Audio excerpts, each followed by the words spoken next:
Assalamualaikum warahmatullahi wabarakatuh.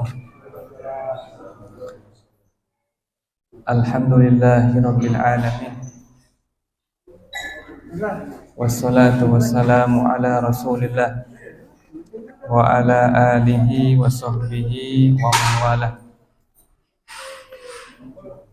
Allahumma inna nas'aluka ilman nafi'an wa rizqan thayyiban wa amalan mutaqabbalan.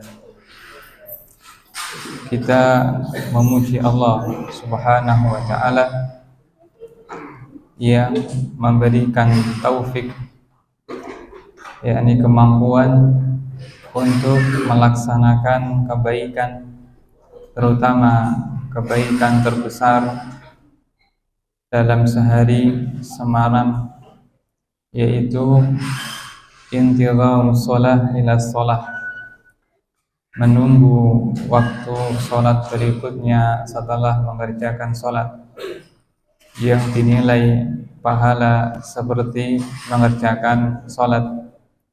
Mazala ahadukum fi sholatin man tadhara sholah, seseorang dari kalian dianggap sholat selama menunggu waktu sholat berikutnya. Dan para malaikat mendoakan kita, Allahumma ighfir lahu, Allahumma arhamhu, Allahumma watub alaih. Ya Allah, ampuni dia, rahmati dia, yakni terima amal kebaikannya dan terima taubatnya. Tusalli ala ahadikum al-malaikatu madama fi musallah. Malaikat senantiasa mendoakan seorang dari kalian selama ia tetap di tempat sholatnya. Taqul, mereka mengucapkan, ya Allah ampuni dia, ya Allah rahmati dia, yakni terima amalnya, ya Allah terima taubatnya. Dan Allah Ta'ala membanggakan mereka kepada para malaikat yang ada di sisinya. Abdullah bin Amr bin As radhiyallahu anhu berkata, Shallaina ma'a Rasulillah sallallahu alaihi wasallam al-maghrib. Kami pernah sholat maghrib bersama Rasulullah sallallahu alaihi wasallam. Tsumma raja'a man raja'. Lalu seusai itu sebagian orang pulang. Wa aqaba man aqab, sebagian yang lainnya masih menetap di masjid. Tiba-tiba Nabi sallallahu alaihi wasallam kembali ke masjid dalam keadaan nafasnya tersengal-sengal dan bersabda sambil tersungkur berlutut, abshiru, bergembiralah kalian, hadza rabbukum qad fataha baban min abwabis sama'. Allah sedang membuka sebuah pintu dari pintu-pintu langit, yubahi bikumul malaikah, yang membanggakan kalian kepada para malaikat. Sambil Allah Ta'ala mengatakan kepada para malaikatnya, unzuru ila ibadi, lihatlah hamba-hambaku itu, qad qadaw fariḍah fahum yang tadirunal ukhra, mereka telah mengerjakan sebuah kewajiban, yakni maghrib, dan sekarang mereka menunggu kewajiban berikutnya, yakni isya. Di samping itu pahala mereka melimpah, sehingga dikatakan tidak ada ibadah terbaik di sebuah hari kecuali pahala dari mengerjakan sholat berjamaah. Nabi sallallahu alaihi wasallam bersabda, man shallal isya'a fi jama'atin faka'annama qama laila nisfah. Siapa yang sholat isya berjamaah, maka seolah-olah ia sholat setengah malam. Jika ia menambah dengan sholat subuh berjamaah, faka'annama qama laila kullah, seolah-olah ia sholat malam penuh. Maka karunia Allah Ta'ala ini kepada kita wajib kita syukuri dan kita jaga, dan ini merupakan bekal terbaik kita menghadap Allah Subhanahu wa Ta'ala. Inna awwala ma yuhasabu bihil abdu yaumal qiyamati shalah. Amal yang pertama kali akan Allah hitung pada hari kiamat adalah salatnya. Maka kita mengupayakan dengan belajar fikih ini dalam rangka untuk memperbaiki rukun Islam kita setelah mengucapkan syahadat, yaitu sholat serta syarat utamanya yaitu bersuci. Di samping nanti juga melanjutkan dengan zakat, dengan puasa, dengan haji dan yang semisalnya. Dan pada pertemuan yang lalu kita telah mengkaji tentang pendahuluan. Sekarang kita menginjak pada pembahasan yakni kitabus shalah. Kitabus shalah. Kitab salat. Berkata penulis rahimahullah mengutip sabda Nabi sallallahu alaihi wasallam tentang rukun Islam yang 5. Buniyal Islamu ala khamsin. Islam dibangun di atas 5 tiang, yaitu 1, persaksian bahwa tidak ada yang berhak disembah kecuali Allah, Muhammad adalah utusan Allah. Yang kedua, menegakkan sholat. Yang ketiga, membayar zakat mal. Yang keempat, haji. Yang kelima, puasa Ramadan. Urutan dalam hadis Jibril adalah syahadatain, lalu sholat, lalu zakat mal, lalu puasa Ramadan, lalu haji. Ini menunjukkan bahwasanya sholat yang merupakan amal terbaik setelah kita mengucapkan syahadatain. Berkata penulis rahimahullah, fasyahadatu an la ilaha illallah, maka persaksian la ilaha illallah maksudnya adalah seorang hamba itu mengetahui dan meyakini dan melazimi bahwasanya tidak ada yang berhak untuk menerima ibadah hanya Allah Subhanahu wa taala. Maka dari itu hamba wajib memurnikan semua ibadahnya hanya untuk Allah Subhanahu wa taala. Ini adalah agama seluruh para nabi. Allah berfirman, "Wa ma arsalna min qablika mir rasulin illa nuhi ilaihi annahu la ilaha illa ana fa'budun." Tidaklah kami mengutus seorang pun sebelum engkau wahai Muhammad Rasul kecuali kami wahyukan kepadanya tidak ada yang berhak disembah kecuali aku, maka sembahlah aku saja. Sementara syahadat Muhammad Rasulullah, Muhammad adalah utusan Allah, maka hal itu maksudnya adalah seorang hamba meyakini bahwasanya Allah telah mengutus seorang Rasul untuk seluruh makhluk jin dan manusia sebagai pemberi kabar gembira dan peringatan. Kabar gembira yakni kepada yang beriman kepadanya bahwa pasti masuk surga, dan pemberi peringatan yakni dengan neraka bagi yang kafir kepadanya. Sehingga seorang hamba mengerjakan ibadah yang ikhlas kepada Allah di atas tuntunan Nabi Muhammad sallallahu alaihi wasallam. Lalu Allah Ta'ala menurunkan kepada beliau mukjizat untuk menguatkan kerasulannya, dan mukjizat yang terbesar adalah Al-Qur'anul Karim yang merupakan sumber dari ilmu, sumber dari fikih kita dalam beribadah kepada Allah Ta'ala. Itu sekilas pembukaan dari penulis, yakni mengingatkan kepada kita bahwasanya fikih yang hendak kita bahas ini dibangun di atas 2 pondasi besar, yaitu kita senantiasa ikhlas kepada Allah Ta'ala dalam mengerjakannya, disertai mengikuti tuntunan Nabi Muhammad sallallahu alaihi wasallam. Berikutnya fasal fil miyah, yakni macam-macam air. Macam-macam air. Bab bersuci. Bab bersuci adalah bagaimana kita bersuci dari hadas besar maupun kecil maupun najis dengan media air. Jika tidak ada air, maka menggunakan media penggantinya yaitu turab. Turab maknanya wajhul ardi, apapun yang ada di permukaan bumi, terutama debu. Maka penulis menyebut dulu bab tentang macam-macam air karena ia merupakan asal dari media bersuci, baik untuk mengangkat hadas besar, hadas kecil maupun najis. Berkata penulis, wa amma shalah falaha syurutun tataqaddamu 'alaiha faminha. Salat memiliki syarat-syarat yang harus dikerjakan sebelumnya, harus disiapkan sebelumnya. Berapakah jumlah syarat salat? Jawabannya 6. Apa saja itu? Niat, masuknya waktu, suci dari hadas, suci dari najis, menutup aurat, menghadap kiblat.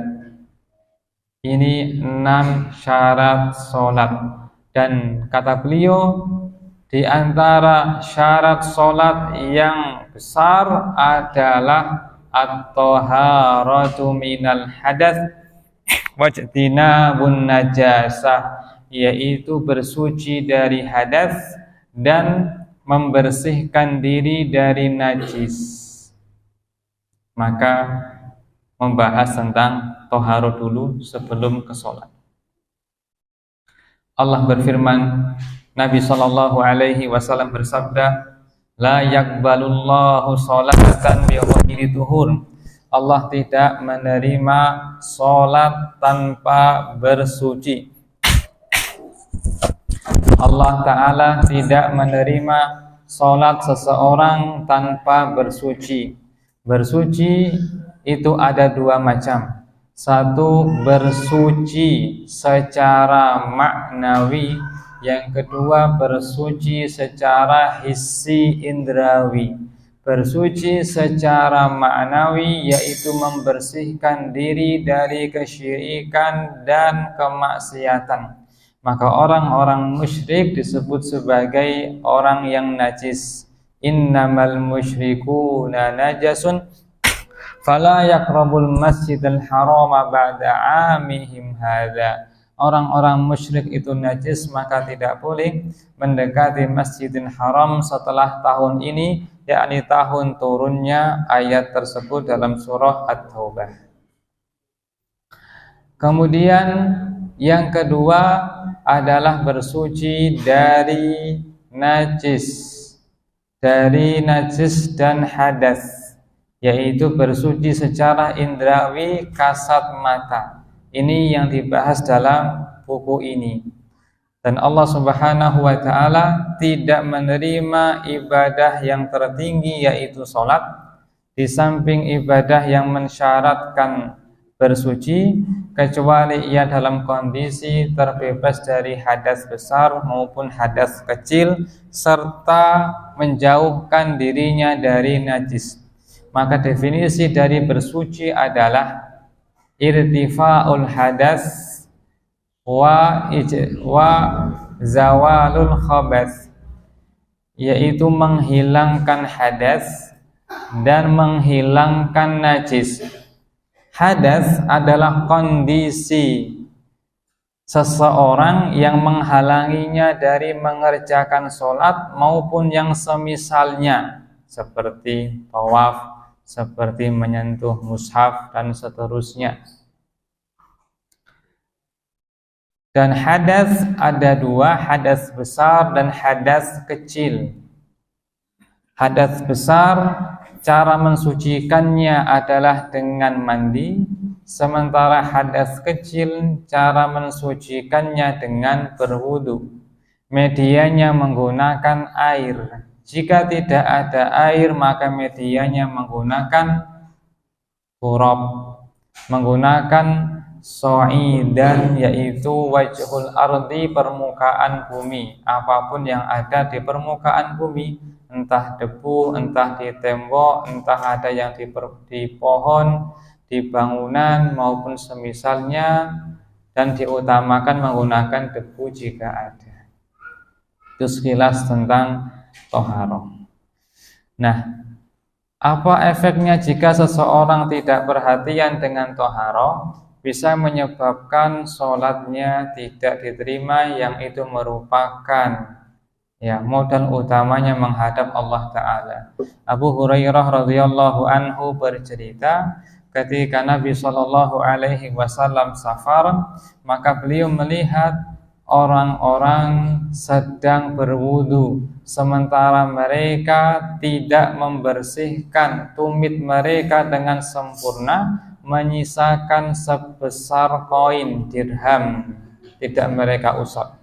Maka Nabi Shallallahu Alaihi Wasallam mengatakan, wailun lil aqabi minan nar, celaka tumit-tumit dari neraka.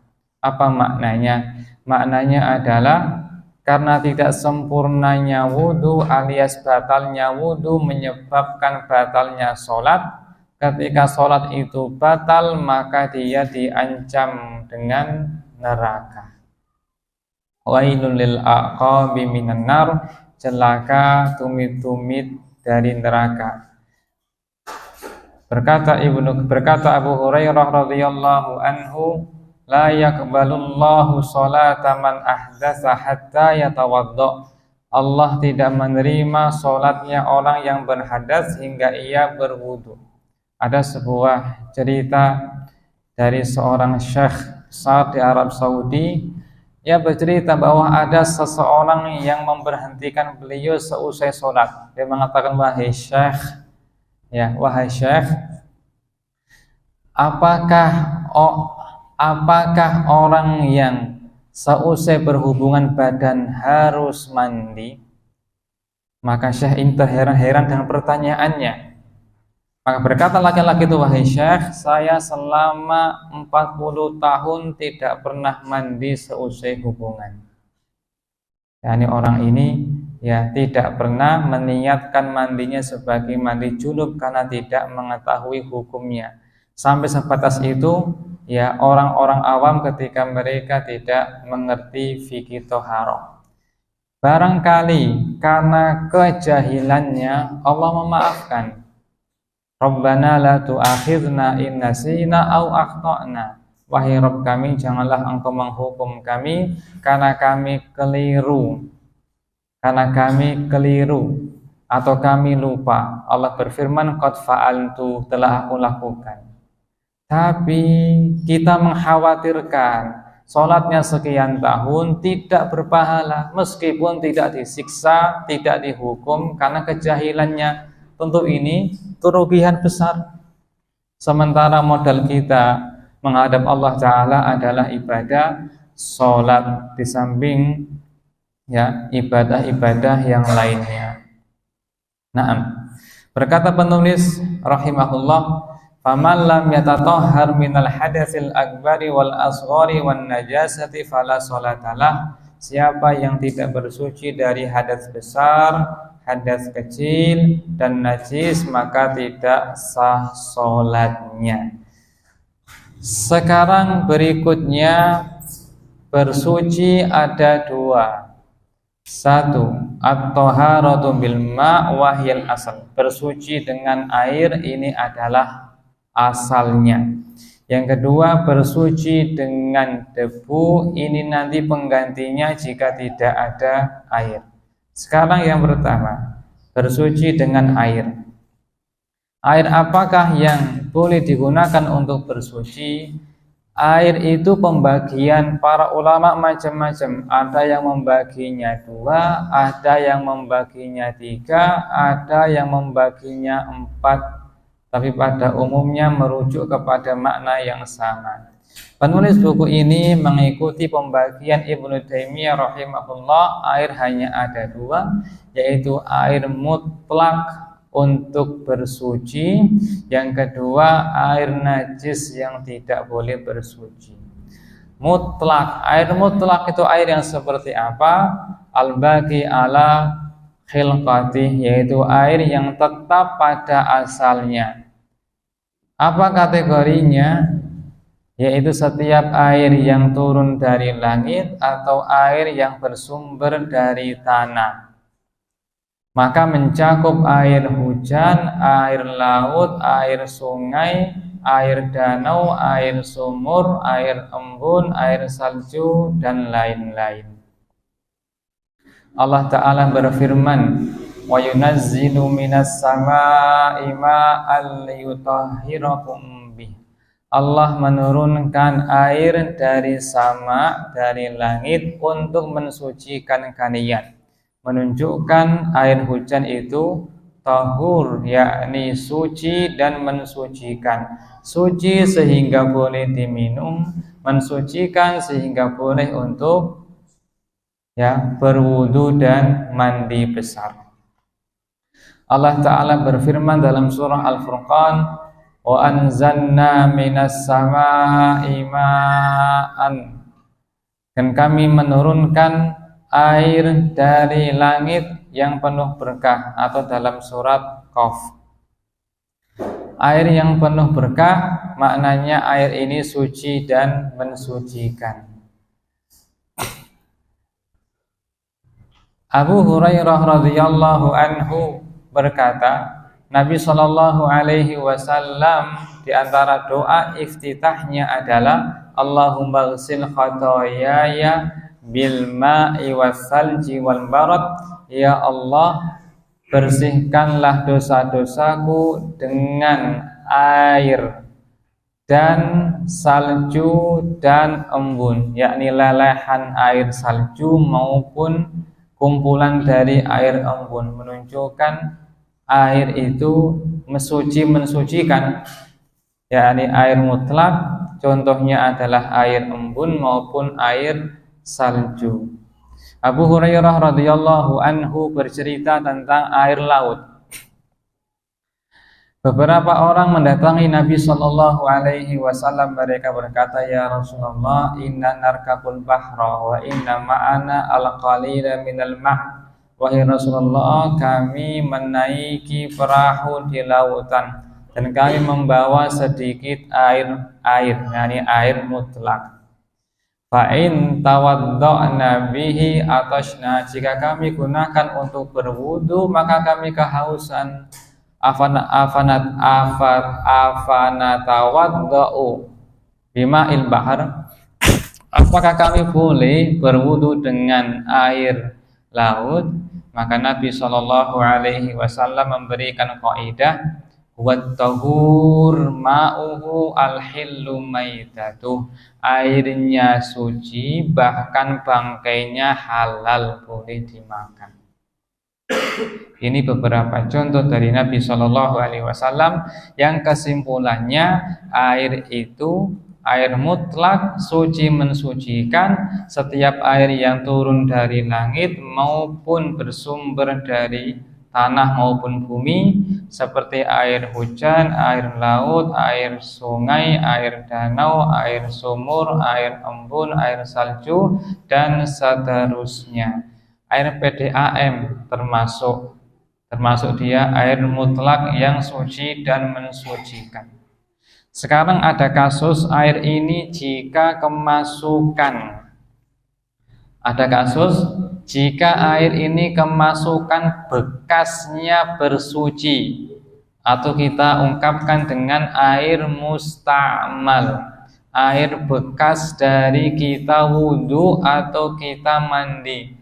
Umpamanya mandinya di sebuah bak, ketika cuci muka airnya masuk lagi ke dalam bak tersebut. Ini air ini suci, apakah bisa mensucikan? Itu kan? Nah, penulis buku ini mengatakan air ini adalah air yang tahir, mutahhir, suci dan mensucikan. Apa alasannya? Yang pertama, bahwa manusia itu pada asalnya suci, kulitnya itu suci, tidak najis. Nabi Shallallahu Alaihi Wasallam berkata kepada Abu Hurairah yang menjauh dari Nabi ketika sedang junub, wahai Abu Hurairah, kenapa tadi kamu menghindar dariku ya Rasulullah? Aku junub, maka aku pun pulang dulu mandi baru menemui Anda. Maka Nabi Shallallahu Alaihi Wasallam bersabda, innal mu'mina la yanjus, orang beriman itu tidak najis. Karena ia tidak najis, maka bekasnya pun tidak najis. Ya, bekasnya pun tidak najis. Tapi hadis ini muhtamal, ada kemungkinan memang tidak najis, tapi tidak bisa untuk mensucikan. Ini pendapat satu. Pendapat yang kedua, ini tidak najis dan bisa untuk mensucikan. Ada beberapa hadis yang lainnya. Hadis yang lainnya umpamanya hadis Nabi SAW menjenguk Jabir bin Abdullah radhiyallahu anhuma ketika sedang sakit dan pingsan. Maka Nabi berwudu dan bekasnya dicipratkan kepada Jabir bin Abdullah radhiyallahu anhuma. Ini menunjukkan paling minimal air dari bekas bersuci itu tidak najis. Andaikan najis maka tidak akan digunakan untuk mencipratkan kepada Jabir bin Abdullah radhiyallahu anhu. Tapi masih ada muhtamal. Betul tidak najis, tapi apakah juga mensucikan? Dia suci, apakah juga mensucikan? Ya. Hadis yang lainnya. Berkata Ibnu Umar radhiyallahu anhuma, kana rijalu wan nisa'u fi zamanin Nabi sallallahu alaihi wasallam yatawadda'una min ina'in wahidin. Dahulu laki-laki maupun perempuan di zaman Nabi sallallahu alaihi wasallam berwudu dari bejana yang sama. Ya, ini secara umumnya maka ada air yang masuk kepadanya. Sehingga ulama di sini terbagi dua pendapat. Pendapat yang pertama yaitu pendapat penulis dan juga mazhab Hambali, yaitu tidak najis dan suci mensucikan. Adapun pendapatnya Abu Hanifah dan Imam Syafi'i rahimahullah, air musta'mal itu suci tapi tidak bisa mensucikan. Berkata An-Nawawi yang merupakan tokoh utama dalam Syafi'iyah, beliau menguatkan pendapat ini dan mengatakan di antara alasannya adalah karena bekasnya air wudhu itu ya adalah dosa-dosa dan kotoran-kotoran secara maknawi yang keluar dari tubuh. Kata Nabi Shallallahu Alaihi Wasallam, ketika orang itu berwudhu, maka dosanya akan keluar bersamaan dengan tetesan air wudhunya hingga menetes dari jari-jarinya. Ini diantara hikmahnya, kata An-Nawawi. Tapi pendapat yang dipilih oleh penulis buku ini serta Imam Malik bin Anas serta Imam Ahmad bin Hambal serta penulis fikih sunnah, ya dia tahur, yakni suci dan mensucikan. Maka tidak mengapa menggunakan air mustakmal untuk bersuci, baik berwudu maupun untuk ya mandi besar. Kemudian air ini ada dua keadaan lainnya. Satu, dimasuki benda suci.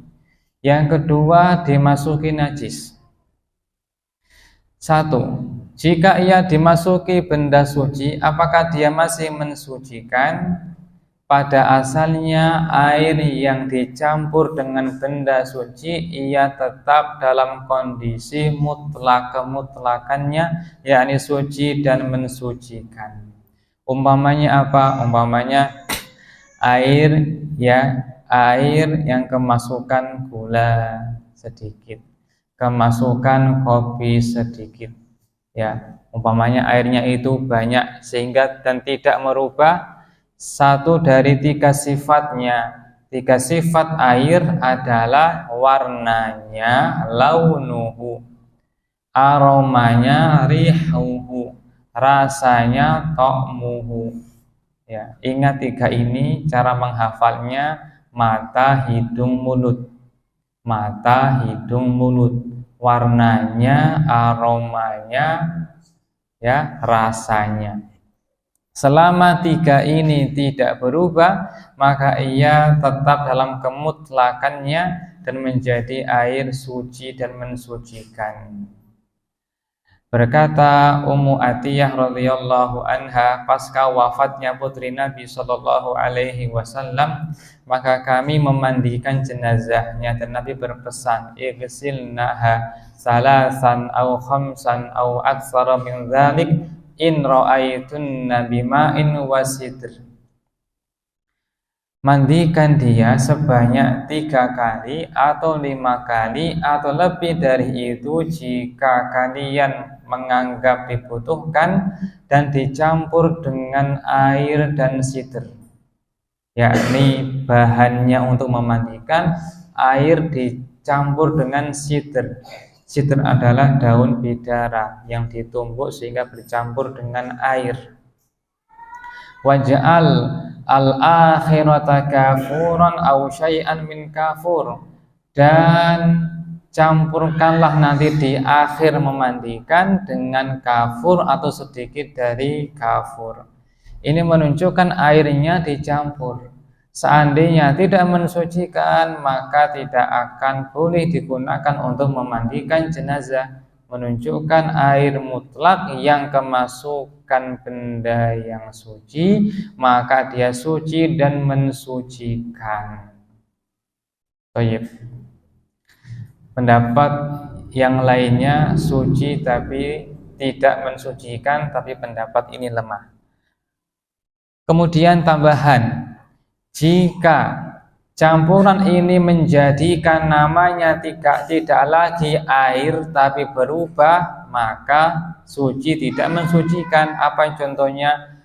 Air kopi, air teh, es teh, air bensin, ya, air lemon dan seterusnya. Ini suci, artinya boleh diminum. Apakah boleh untuk berwudu? Air kopi 1 bak tidak boleh, karena suci tapi tidak mensucikan. Dia tidak lagi dikatakan sebagai air mutlak, tapi air yang bercampur dengan benda yang suci. Bagaimana dengan air yang bercampur dengan benda najis? Dengan benda najis, maka keadaan yang pertama yaitu tidak mempengaruhi satu dari 3 sifatnya, mata, hidung, dan mulut, ya, warnanya, aromanya, dan rasanya tidak berubah, maka ijma ulama air itu suci mensucikan. Berapapun jumlah airnya, qaliluhu au katsiruhu, sedikit maupun banyak.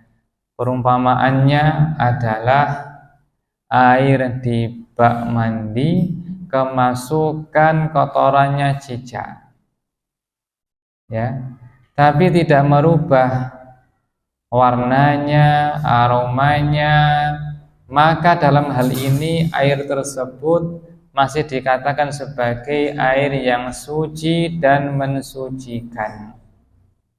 Abu Sa'id Al-Khudri radhiyallahu ta'ala anhu berkata, ada orang bertanya kepada Nabi, kepada Nabi sallallahu alaihi wasallam, ya Rasulullah, ana tawadda'u min bi'ri, ya, budha'ah. Apakah kami boleh berwudu menggunakan air dari sumur budha'ah? Sumur budha'ah adalah sumur di Madinah yang kemasukan bangkainya anjing dan darah haid serta kotoran nampaknya tersalur dengan aliran yang biasa digunakan oleh orang-orang Badui. Maka Nabi Shallallahu Alaihi Wasallam mengatakan, ya, innal ma'a tahur la yunajjisuhu syai'. Air itu asalnya suci, tidak bisa dibuat najis dengan apapun. Ini dibawa maksudnya air suci yang kemasukan najis tapi tidak sampai merubah 3 sifatnya, yakni warnanya, aromanya, dan rasanya. Berkata Ibnu Mudhir menukil ijma tentang kesepakatan para ulama. Lalu mereka berselisih pendapat jika berubah salah satu dari sifat air tersebut, yaitu warnanya, aromanya, dan baunya. Kondisi berikutnya yaitu air mutlak yang kemasukan benda najis. Jika tidak berubah sifatnya, maka ijma ulama dia suci mensucikan. Terus bagaimana jika berubah salah satu dari sifatnya seperti warnanya atau baunya? Maka ulama berselisih pendapat. Ulama berselisih pendapat. Pendapat yang disampaikan dalam buku ini yakni ia adalah najis.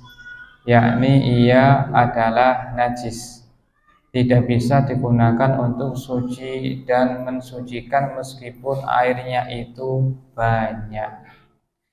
Kesimpulannya bahwasanya air itu ada dua macam, satu air mutlak, dua air najis. Air mutlak ini yaitu air yang tetap pada asalnya dan bekas air tersebut yang digunakan untuk bersuci tetap suci, dan air yang kemasukan benda suci juga tetap suci mensucikan. Jika kemasukan benda najis dan berubah salah satu dari sifatnya, maka ia menjadi najis.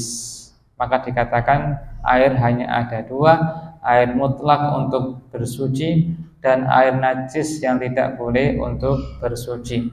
Berikutnya adalah bekas minumannya manusia dan binatang. Manusia, maka bekas minuman manusia adalah suci, tidak najis, karena manusia pada asalnya adalah suci, tidak najis. Baik orang muslim maupun orang kafir, baik wanita haid maupun nifas maupun laki-laki dan seterusnya. Aisyah radhiyallahu anha berkata, "Asyrabu fil ina'i wa ana haid." Aku pernah minum di sebuah wadah ketika haid. Summa unawiluhun nabiyya sallallahu alaihi wasallam, lalu aku serahkan kepada Nabi sallallahu alaihi wasallam. Fawadhafahu ala maudhi'i fi, lalu beliau menempatkan mulutnya pada bekas mulutku, menunjukkan bahwasanya bekas minumannya wanita haid tidak najis tapi suci, maka boleh digunakan untuk minum. Kemudian terkait dengan binatang. Binatang itu ada dua, satu binatang yang boleh dimakan dagingnya seperti sapi, onta, kerbau, kambing, ayam, kuda, dan lain-lain. Maka bekas minumannya itu suci. Kenapa? Karena binatang itu suci, bulunya suci, tidak najis. Maka bekas minumannya juga suci dan tidak najis. Nabi Shallallahu Alaihi Wasallam berkata tentang onta.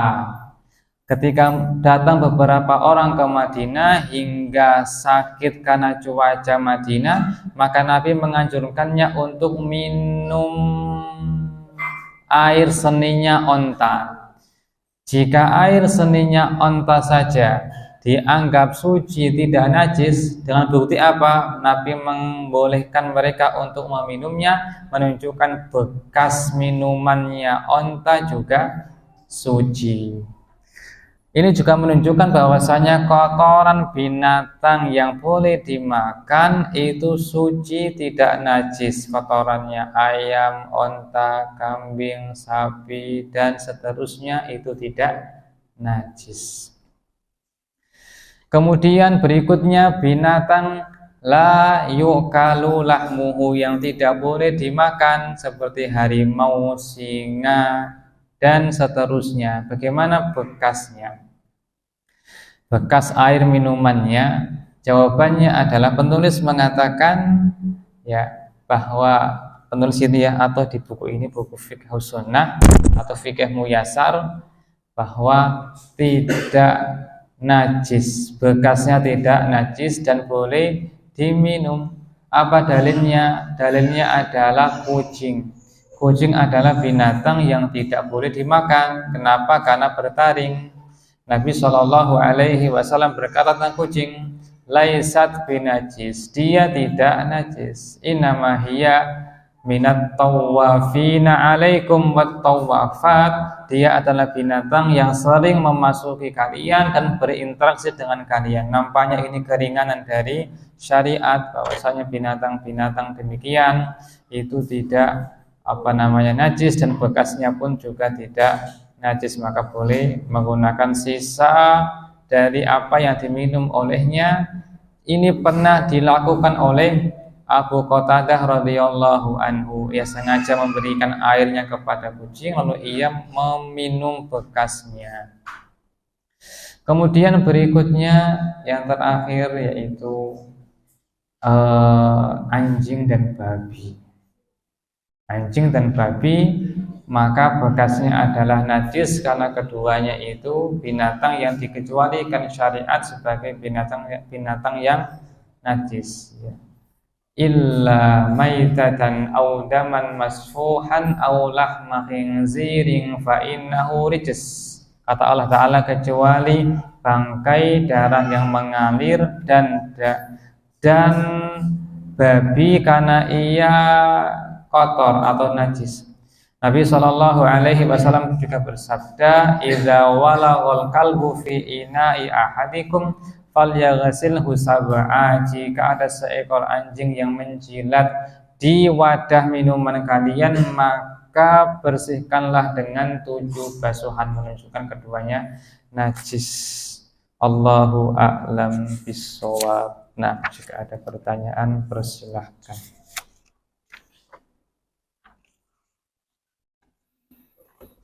Okay. Sekali ayat 3M ini tahu Kapolri itu sangat mengingatkan bagaimana hukumnya. Dan yang kedua, ketika airnya itu habis, apakah boleh kita ngasih antiseptik seperti botol atau apa di penampungan? Di penampungan, ya.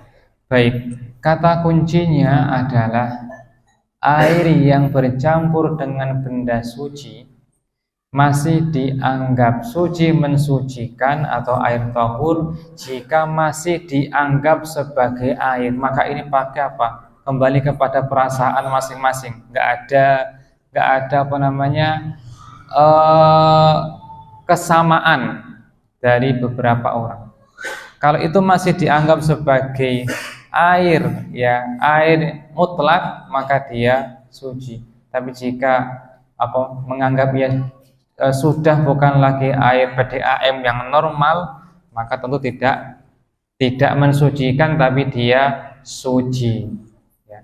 Dalam hal ini Ana tidak bisa menjawabnya dengan memastikan, ya. Perlu tanya kepada ustadz yang lainnya, apakah ia dikategorikan sebagai air mutlak ataukah sudah dikeluarkan sebagai dari air mutlak. Allahu a'lam.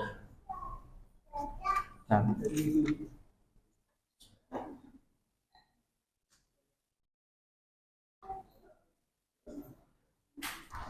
Izin bertanya, kencing dan kotoran kucing sifatnya najis atau tidak? Ya. Tadi ada hadis yang disampaikan, ya, ceritanya adalah Abu Qatadah radhiyallahu anhu ketika pulang, istrinya melihat beliau membawa wadah minuman, ternyata ada kucing yang pengen minta, maka diserahkan hingga kucing itu minum di wadah minumnya. Ketika telah selesai diminum air itu oleh Abu Qatadah radhiyallahu anhu, maka istrinya terheran.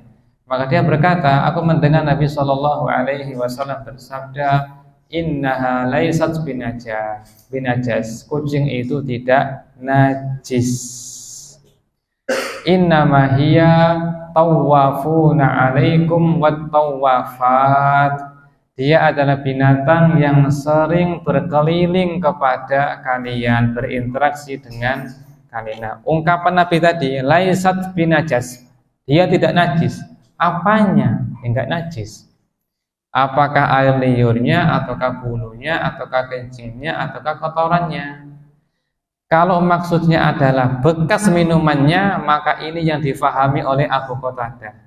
Adapun bulunya, maka ini kesepakatan, nggak ada yang berselisih, karena orang-orang di zaman Nabi SAW mereka juga berinteraksi dengan kucing seperti Abdurrahman bin Sakhr yang dijuluki sebagai bapaknya kucing. Siapa? Abu Hurairah radhiyallahu anhu. Sekarang berikutnya, kotorannya gimana? Kotorannya kucing dan air seninya. Maka ada ustadz di YouTube ya, yang saya baca dari ustadz sunnah yang mengatakan tidak najis, ya, tidak najis. Yang saya ikuti adalah najis, ya. Ikut kepada keumuman ayat auja'a ahadukum minal ghaiti, yaitu diantara hal yang membatalkan wudhu adalah ketika keluar dari habis buang air besar maupun buang air kecil. Ya.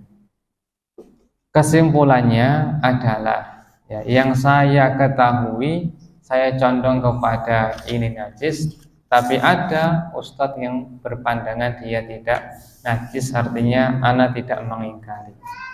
Allahu a'lam. Silakan. Nggih.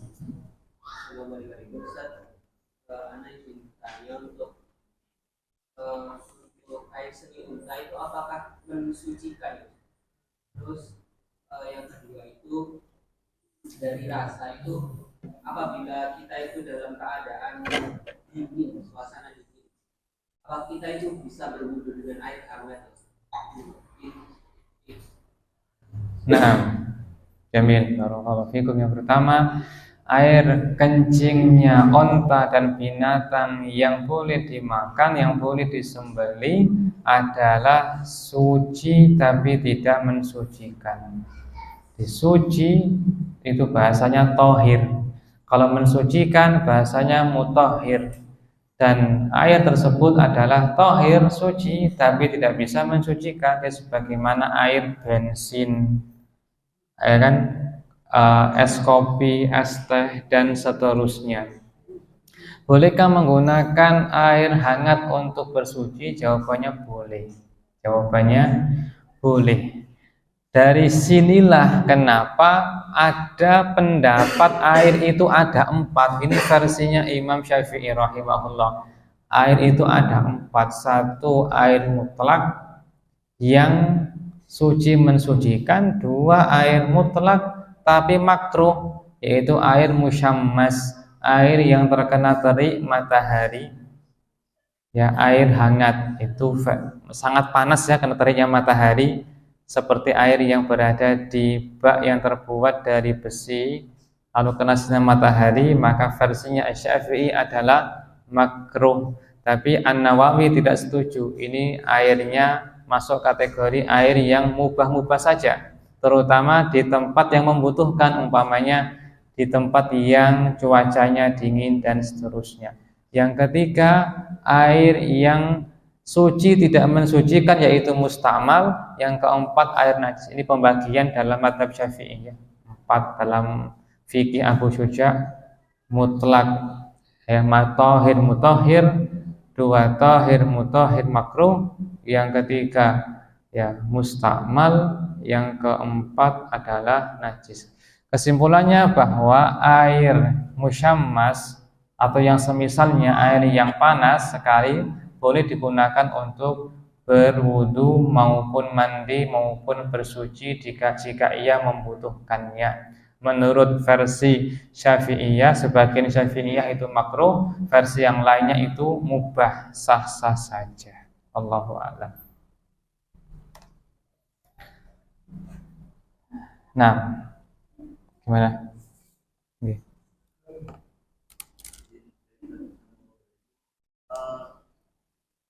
Misalnya di air yang di tempat air yang airnya banyak, mungkin seperti kolam di salah satu